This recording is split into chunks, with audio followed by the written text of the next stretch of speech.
চলে আসলাম তোমাদের সামনে একটা ছোট্ট ব্লগ নিয়ে। আলপনার পিত্তথলির মধ্যে পাথর হয়েছিল, তোমরা তো সবাই জানো। আমরা এর আগে হোমিওপ্যাথি ওষুধ খাওয়ালাম। আমরা মনে করলাম কি ডাক্তারবাবু বললো যে হোমিওপ্যাথি ওষুধ খেলেই ভালো হয়ে যাবে, আমি পাথর বের করে দেবো। খাটে খাটে খাটে খাটে দেখেছি যে বের হলো কি না। আমরা আবার পরীক্ষা করলাম। না, ওই যে বন্ধুরা কমেন্ট করলো না অনেক, হ্যাঁ, অনেক বন্ধুরা কমেন্ট করে বললো যে তোমরা হোমিওপ্যাথি ওষুধ খাও না, একবারে অপারেশন করে নাও, নাহলে এই পাথর কোনোদিনও জীবনে ভালো হবে না। আর নানান কথা শুনে আমরা মনে করছি না, আর একবার পরীক্ষা করেই দেখা যাক পাথরটা শরীরটা কেমন। খারাপ হয়ে যাচ্ছে, আরো দিনকার দিন শরীর খারাপ হয়ে যাচ্ছে, বিছনায় পড়ে যাচ্ছে, কাজ করতে পারছে না, খেতে পারছে না, শুতে পারছে না, এরকম। তখন আমরা পরীক্ষা করে দেখলাম পাথর বড় হয়ে গেছে, আর থামা যাবে না। এখন হোমিওপ্যাথি ডাক্তার বাদ দিয়ে এখন এলোপ্যাথি ডাক্তার, আরেকটা হোমিওপ্যাথি ডাক্তারের কাছে গেলাম। ও আর একটা হোমিওপ্যাথি ডাক্তারের কাছে গেলাম, অঞ্জলি বক্সি। অঞ্জলি বক্সি দেখে বললো যে এই পাথর অপারেশন করতেই হবে, আমি বের করতে পারবো না, কেননা বেশি হয়ে গেছে পাথর, ফুলে গেছে আর বড় হয়ে গেছে পাথর। ওই জন্য আর চারিধারে লাগে আছে পাথর গুলো হবে না, এটা বের করা যাবে না, তোমরা অপারেশন করে নাও। এখন আমরা ডাক্তার দেখাচ্ছি গঙ্গারামপুর নার্সিং হোমে। না, আরেকটা ডাক্তার দেখাচ্ছিলাম, সঞ্জয় দত্ত। যাবে নার্সিং হোমে ভর্তি হবে। শিলিগুড়ির ডাক্তার এটা রাজেশ গোয়েল। শিলিগুড়ির ডাক্তার রাজেশ গোয়েল ওই দেখিচ্ছে। এখানে আমার হাবলানি দাস, এখানে আমার একটা মামি আছে, ওর টিউমার হয়েছিল, ওই টিউমার অপারেশন করেছে রাজেশ গোয়েল। ওই গঙ্গারামপুর সুস্পর্শ নার্সিং হোমে, গঙ্গারামপুর সুস্পর্শ নার্সিং হোমে তো অপারেশন করেছে। ওই জন্য আমরা বলেছি যে ওখানে আমরাও করব। ওখানে বলে খুব ভালো ডাক্তার, ভালো ভালো আছে, তার মধ্যে সুযোগ সুবিধা ভালো আছে। আবার কিন্তু মানুষের থাকে আবার ওই যে কি কার্ড, স্বাস্থ্যসাথী কার্ড দিয়ে বলে ছাড় পাওয়া যায়। আবার একটাই দুশ্চিন্তা, বাড়ির মানুষের থাকতে দিবে না। এখন কি করব, আমার তো চিন্তা হচ্ছে থাকতে দিবে না। যদি থাকতে দিত তাহলে আমিও ওখানে থাকতাম, দেখাশোনা করতাম কি হচ্ছে না হচ্ছে। তো ওরাই বলে দেখাশোনা করবে, তো দেখা যাক। আজকে রক্ত তো দিতে যাবে, রক্ত দিতে যায় কেমন দেখাশোনা করছে ওরা, আমরা আগে দেখি। আর রক্তটা আমার প্রথমে যখন পরীক্ষা করি তখন 6.5 ছিল, আর তারপরে যখন পাথর বড় হয়ে গেল তখন রক্ত কমে 6 হয়ে গেছে। এখন রক্ত কমে গেছে, জন্ডিস হচ্ছে, কি হচ্ছে না হচ্ছে। এখন তো রুগী বিছনা পড়ে গেছে, এখন অপারেশন করাই লাগবে। আমরা আজকে ডাক্তার ওই জন্য প্রথমে বললো কি যে 2 মাস ধরে রক্ত হোক, তারপরে তোর অপারেশন করব। তখন ভুগা বলছে কি যে ডাক্তারের কাছে ভুগা আবার বললো যে আমাদের রক্ত ম্যানেজ করা আছে, আমরা দেরি করব না। আর যতদিন ধরে পাথরটা নাকি থাকবে ততদিন আমি খাতে পারবো না, উঠতে পারবো না, বিছানায় পড়ে গেছি, এখন কিছু কাজ করি না, মা করে সব। আর একটুও হাঁটতে পারি না, একটু হাঁটলেই পায়ে পায়ে বের লাগে, মাথা ঘুরে পড়ে যায়, আর বমি হয় প্রতিদিন। হ্যাঁ, খাওয়া যায় না কিছু। তখন ওই ডাক্তার বললো যে তোমাদের রক্ত তাহলে ম্যানেজ যখন আছে তাহলে ভর্তি করে দাও। ওই জন্য আজকে যাব ভর্তি হতে। আজকে মঙ্গলবার, মঙ্গলবার বুধবার ভর্তি রাখবে, রক্ত দিবে, তবে বৃহস্পতিবার ছুটি, তবে শনিবারে আবার ভর্তি নেবে, তখন অপারেশন করবে। তার জন্য বন্ধুদের জানালাম, সকাল সকাল জানানোর জন্য চলে আসলাম তোমাদের সামনে। এতদিন তো আমরা ভিডিও করিনি, আর এখনো আর ভিডিও করব না। যতদিন সুস্থ না হবে ততদিন আর ভিডিও দিতে পারবো না। তো তোমরা সবাই ভালো থাকো, সবাই আশীর্বাদ করো, আলপনা তাড়াতাড়ি ভালো হয়ে আসুক, আমরা যেন আবার ভিডিও দিতে পারি। কৃষ্ণের কাছে সবাই কামনা করো, আমরা আলপনা তাড়াতাড়ি সুস্থ হয়ে। পরিমাণ 6, তো 6% রক্ত দিয়ে তো কোনোদিন মাইক্রো সার্জারি হোক যতই, তবুও করা যাবে না, কেননা তাদের রিস্ক হয়ে যেতে পারে। যেহেতু রক্ত নেই, মোটামুটি 8 লাগবেই রক্ত। তারপরে তখন আমরা সুস্পর্শ নার্সিং হোমে ভর্তি হয়ে গেলাম। ডাক্তারবাবু বললো যে আগে তোমরা প্যাকেটে করে রক্ত দাও, 2 প্যাকেট রক্ত দেওয়ার পরে ছুটি হবে, তারপর ছুটি দিয়ে বাড়ি যাবে, 2-1 দিন রেস্ট নেওয়ার পর, সঙ্গে সঙ্গে বলে অপারেশন হয় না, রেস্ট নেওয়ার পর তারপরে তোমার অপারেশন হবে। ওই জন্য আমরা বলেছিলাম যে মোট 7 দিন আমাদের ভিডিও অফ থাকবে। তো আমাদের অফ ঠিকই আছে ভিডিও, কিন্তু আমরা অপারেশনও করতে পারিনি, আর অসুস্থতার জন্য ভিডিও দিতে পারি, আবার রক্তও দিতে পারিনি। এরকম আশ্চর্য ঘটনা পৃথিবীর কারো ঘটেছে কিনা আমি জানি না। পুরো ডিপার্টমেন্ট মানে ডাক্তারবাবুরা বলছে যে এরকম ঘটনা কারো ঘটেনি। কি হয়েছে, এর আগে যখন আমি অপারেশন করেছিলাম, আমার টিউমার হয়েছিল, তখন আমার রক্ত পরীক্ষা হয়েছিল, তখন ও নেগেটিভ আমার রক্ত ছিল। তো আমাদের বাড়ি থেকে যখন রক্ত দেওয়া হবে তখন তো বাড়ি থেকে জোগাড় করতে হবে, ডোনার না হলে তো রক্ত দেওয়া যাবে না। তখন ও নেগেটিভ ভুগা জোগাড় করেছে, যে কারণ ও নেগেটিভ দিতে হবে আমার শরীরে রক্ত। তখন খোঁজার পরে তখন ওখানে গিয়ে যখন নার্সিংহোমে যখন পরীক্ষা হলো, নার্সিংহোমের তো নিয়ম জানো যে গেলে সঙ্গে সঙ্গে রক্ত পরীক্ষা করলো, পরে এসছে এবি পজিটিভ রক্ত এখন বর্তমানে। তখন আমাকে বলছে তোমার রক্তের গ্রুপ কি? তা আমি বললাম আমার ও নেগেটিভ।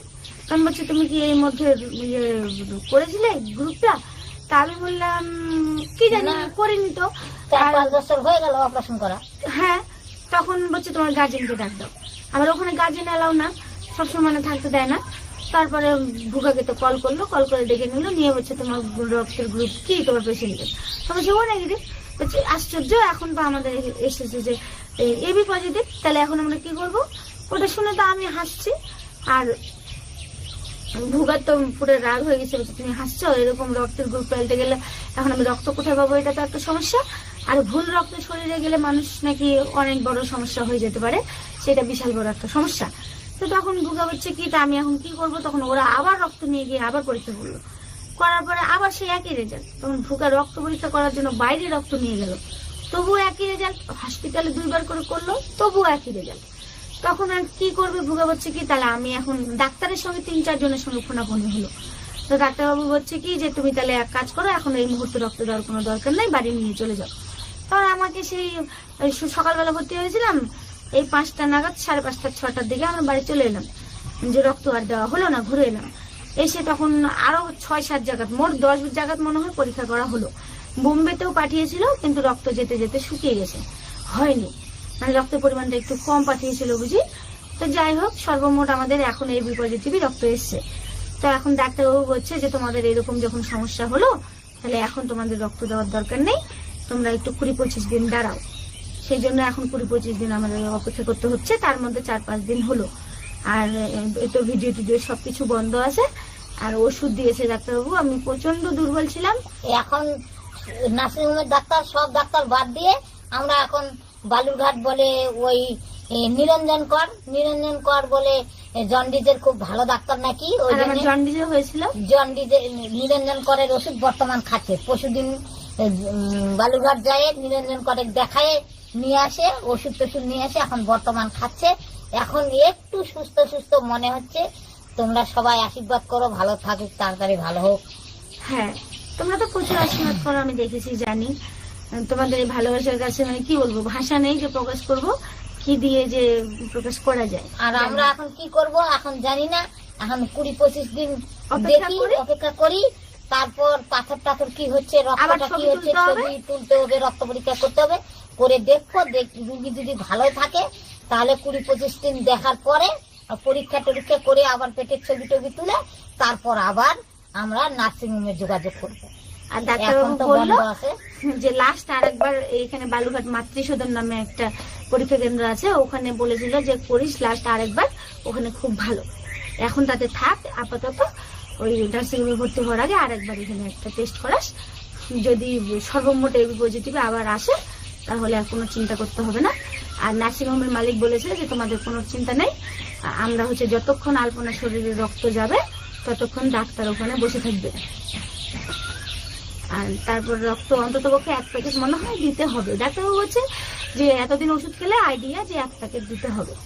তো দেওয়ার পরে তখন অপারেশন করবো, তোমাদেরকে সবকিছু জানাবো। আর এখন আবার আজকে থেকে মোটামুটি করে একটু করে ভিডিও দিতে শুরু করতে চাচ্ছি, জানি না কি হবে, কৃষ্ণ কি করবে। তোমরা সবাই ভালো থেকো, এই জন্য অপারেশন হয়নি, তোমাদেরকে জানালাম। এসকে সাজিব, হ্যালো দাদা। আচ্ছা, তো সবাইকে জানাবো, সেই জন্য একটু পরে আমরা আবার ফেসবুকে লাইভ স্ট্রিম করব। তারপর জগন্নাথ কর্মকার খুব ভালো, আলিফ দাস খুব গরম, দিয়া দাস দিদি তোমার মাকে খুব ভালো লাগে মাকে। তারপর আলিফ দাস আমি বনগা থেকে। আচ্ছা, তোমাদের উত্তর 24 পরগনার বনগা, তাহলে চলে আসো ইয়েতে, নৈহাটিতে দেখা হয়ে যাবে। নৈহাটিতে যাবো আমরা বৃহস্পতিবারে। এবার আগে টিকিট কেটেছি। আমি ওই দাদাটাকে বকেছি যে তোমাদের জন্য আমাদের এতগুলো টাকা চলে গেল, এরকম কেউ করে? ওই ডাক্তারের বাবুর কাছে যে থাকে, তখন বলেছে এবার আর ওরকম হবে না। আশা করা যায় ভগবান যদি চায় তাহলে বৃহস্পতিবারে বেরোবো আর শুক্রবারে গিয়ে পৌঁছবো। তোমাদের অত তাড়াহুড়ো করতে হবে না, আমাদেরকে দেখা এমন কি ব্যাপার, আমরা তো লাইভে আসি, তোমরা প্রচুর ভালোবাসা দাও, আমরা এতেই খুশি। তোমরা যদি কাছাকাছি কোথাও কেউ থাকো, দেখা করতে চাও, অবশ্যই করবে। রিয়া আক্তার দিদি কেমন আছো? তারপর ভালো আছি। এসকে সাজিব হ্যালো দাদা। হ্যালো দাদা, আচ্ছা। মুন্নি দত্ত বিয়ে বাড়িতে, হ্যাঁ আচ্ছা বিয়ে বাড়িতে। আমি বুঝতে পেরেছি, কারণ নার্সিংহোমে যদি হতো তাহলে তো বলতে যে নার্সিংহোমে দেখা হয়েছিল। Sima Biswas, how are you, we like your video very much. আচ্ছা, তারপর Thank you. তপতি মণ্ডল, আমি তোমাদের ভিডিও দেখি। তানিয়া অ্যাঞ্জেল, তোমাদের সাথে দেখা করার খুব ইচ্ছে। চলে এসো না তারপর বাড়িতে। উর্মিলা মজুমদার, আমাদের নবদ্বীপে কবে আসবা? আসবো, নবদ্বীপে। ঠান্ডার সময় যাব, দুর্গাপূজা কালী পূজার সময় যাব। এবার আমি যাবো না, ওই এর আগে দুর্গাপূজা কালী পূজা গিয়ে আমি দুর্গাপূজার মজা হয়নি বাড়িতে। তারপর সিওডি, দুর্গাপূজা বাড়িতে থাকলে মজা হয়, যাবোই না এবার দুর্গাপূজায়, যতই বলি। সিওডি কোড নাকি আন্দামানে বৃষ্টি হচ্ছে? আচ্ছা, আন্দামানে তো বৃষ্টি হবেই। আমি বাইরে কোনোদিন যাইনি, ওগুলো সম্বন্ধে তো ধারণা নেই। আর আমার এতই পচা মাথা, কি পড়াশোনা করেছে আমি সব ভুলে গেছি, আমার কিছুই মনে নেই। এই আগের বছরে পরীক্ষা দিয়ে দিই, মনে করো পড়া হয়ে গেল, পরীক্ষা দিয়ে দিলাম, ওই 2 মাসের রেজাল্ট না বের হওয়ার আগে আমি পড়া ভুলে শেষ, কিছুই মনে নেই। একটা কবিতাও আমি বলতে পারবো না, খালি আতা গাছিতে বলতে পারবো। পাতা গাছে তোতা পাখি নাকি? হ্যাঁ, তারপর ডালিম গাছে টিয়া, এখন পাল্টে গেছে ভুলে তো। গেছি। ডালিম গাছে মো, আর হিরে দাদের মনোরঞ্জন ঠাকুর দাদের বউ, ওটা এখন পাল্টে গেছে তো। কি জানি আটটা লাগছে তো কি। বাংলার ছাত্রী তো ভুলে গেছে, বাংলা অনার্স গ্রাজুয়েশন করেছে, তাও সব ভুলে শেষ। মাথার মধ্যে যে গোবর আছে তো কি করবো, মনে থাকে না। তপতি মণ্ডল, দাদা ভাই তোমাদের বাড়ি কোথায়? আমার বাড়ি করদহতে। তারপর হচ্ছে তানিয়া অ্যাঞ্জেল, তোমাদের সাথে দেখা করার খুব ইচ্ছা। আচ্ছা, চলে করো। এসো। তারপর RJSR উইথ ভিলেজ লাইফ, আপনি ভালো আছেন? এটা আপনি না আপনি দুজনে ভালো আছে। দুজনেই অসুস্থ, আমার জ্বর সর্দি খুব। শরীর থাকলে অসুখ হবে, অত ভ্যান ভ্যান করলে হয় নাকি? ভালোই আছে কৃষ্ণের দয়ায়। একটু একটু জ্বর হয়েছে, ভুগার মানে আজকে একটু, কালকে খুব বেশি হয়েছিল, জলপটি দিতে হয়েছে লাস্টে রাত্রিবেলাতে। ওষুধ খেয়েও জ্বর পালাচ্ছে না, কেন যে কি জানে। আজকে সকালে আবার অন্য ডাক্তারের কাছ থেকে ওষুধ নিয়ে আসবো, তারপর ঠিক হবে। এমডি সাজিব ইসলাম, দাদা ঠাকুমা কোথায়? আমাদের বাংলাদেশে একবার ঘুরতে এসো। বাংলাদেশে ঘুরতে যাব, আমি যাবোই বাংলাদেশে, একবার না একবার যাব। আর আমরা সুস্থ হলে ভাবছি অনেক জায়গায় যাব, অনেক লোকের সঙ্গে, তোমাদের আর সঙ্গে, সুস্থ হলে না, বিশেষ করে আগে একটু যারা আমাদের ভিডিও দেখো রেগুলার, সবার সঙ্গে দেখা করব। আমাদের আশেপাশের ডিস্ট্রিক্টে সবার সঙ্গে আমরা দেখা করি। তোমরা যেমন আমাদেরকে ভালোবাসো, আমরাও প্রচন্ড ভালোবাসি, মনে হয় একটু দেখা করি, কারণ তোমরা আমাদের পরম পরিবার, আত্মীয় সব। তারপর সাবিহা আলী, দাদা আমার ছেলে 7 বছর এর মাসিমার ফ্যান।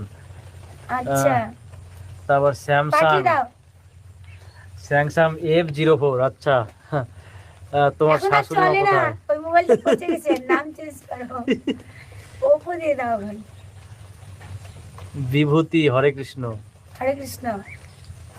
তারপর তার তোমাদের তোমাদের রিল পাচ্ছি না দিদি।